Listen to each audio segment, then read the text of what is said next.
Welcome to the Art of Conscious Living. Today we're here in 2014 at the Heirloom Expo. We have the pleasure to speak with Paul Wallace. He's the producer, executive producer, and he works at the Seed Bank in Petaluma. Welcome. Thank How are you. you today? I'm well, thanks. Thank you for having us on. I really appreciate that.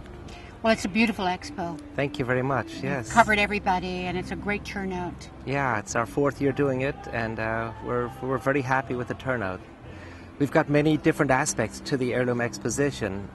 It's primarily educational, and this year we have about 125 different speakers from all over the country. In fact, all over the world. We have speakers here with us this year from Australia as well, and from Europe, and on topics all primarily food, farming and gardening related.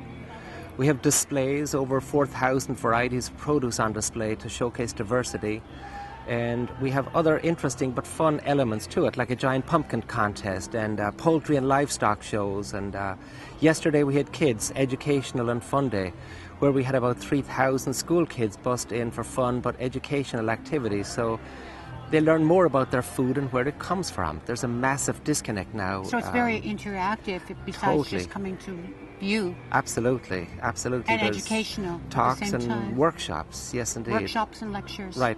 This year was the 9th, 10th and 11th of September. Next year, 2015, it'll be the second midweek of September. For 3 days. For 3 days, right. Okay.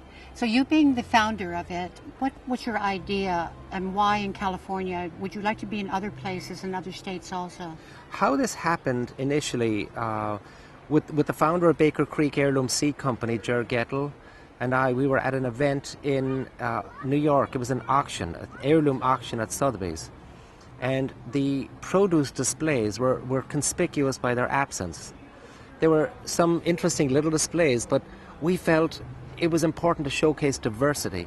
So we thought it would be nice to put on an event that showcased diversity. People could come and see that there's more to, let's say, the tomato than the 2 round red varieties you see at your grocery store. And at the Seed Bank in Petaluma, we carry about 1,600 varieties of heirloom seed, everything from amaranth to watermelon. But that's the tip of the iceberg in the heirloom world. There's thousands upon thousands of varieties, and here we have, as I say, about 4,000 on display. And again, that's simply the tip of the iceberg.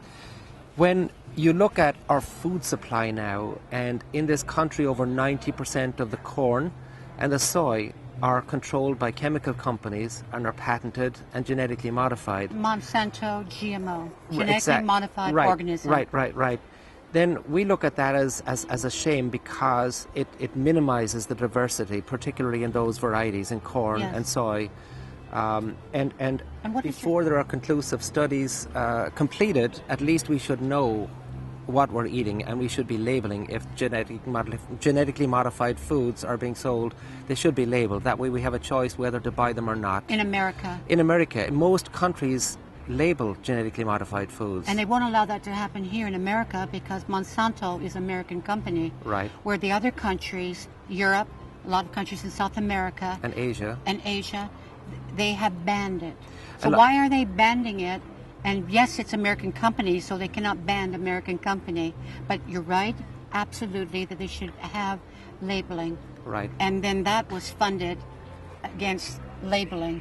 Right. Because they're saying that the products will be too much, cost will go up. Right. And the only place that's labeling right now is Vermont. Right. And other states will follow suit, slowly but surely. There was an initiative here in California, Proposition 37, which failed. However, I don't think the campaign was an entire failure, and that there was a lot of education done. A lot of people now are more aware of what a GMO is, what a genetically modified organism or what genetic engineering means.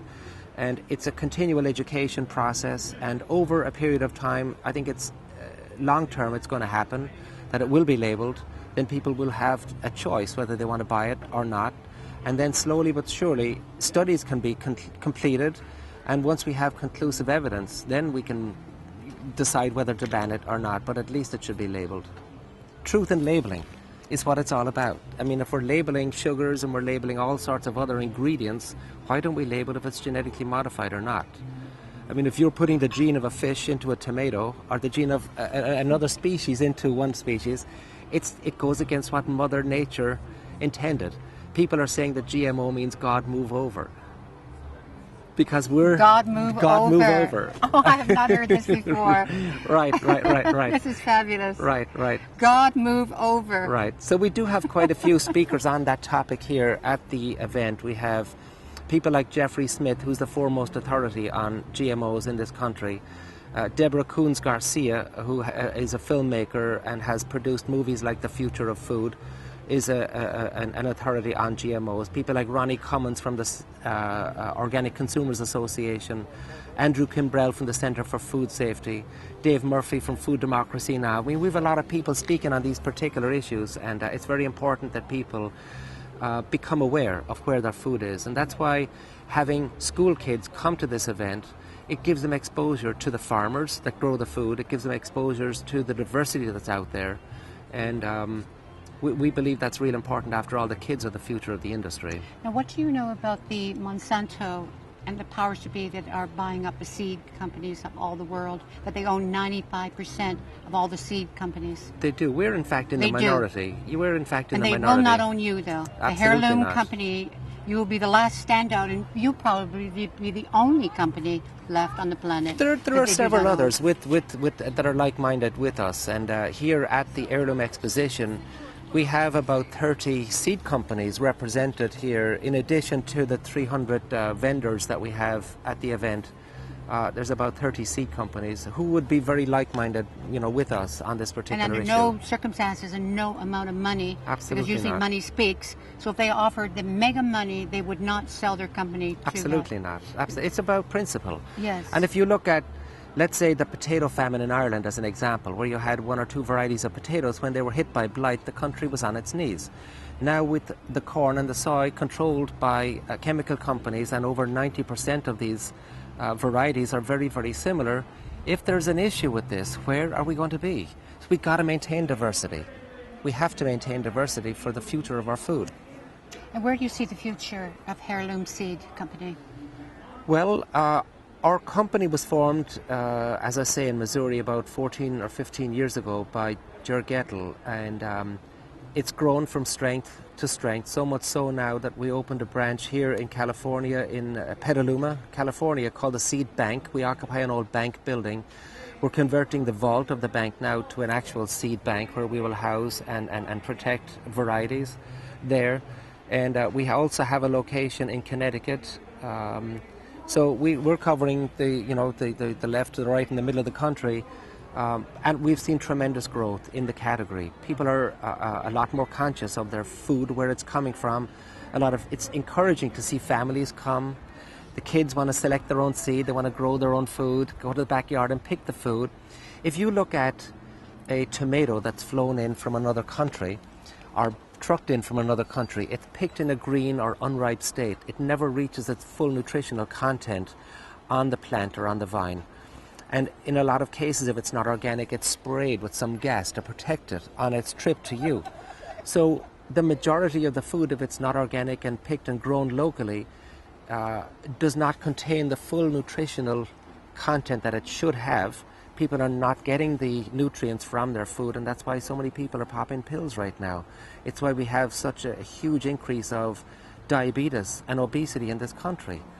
I think Europeans are a lot more aware of this issue. They're nutrient deficient. Right. Well,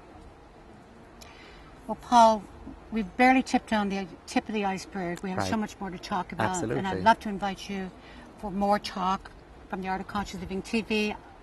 Thank you very much for all that you're doing. Thank you. I appreciate it very much. Thank you very much. Okay. Thank you. Thank you.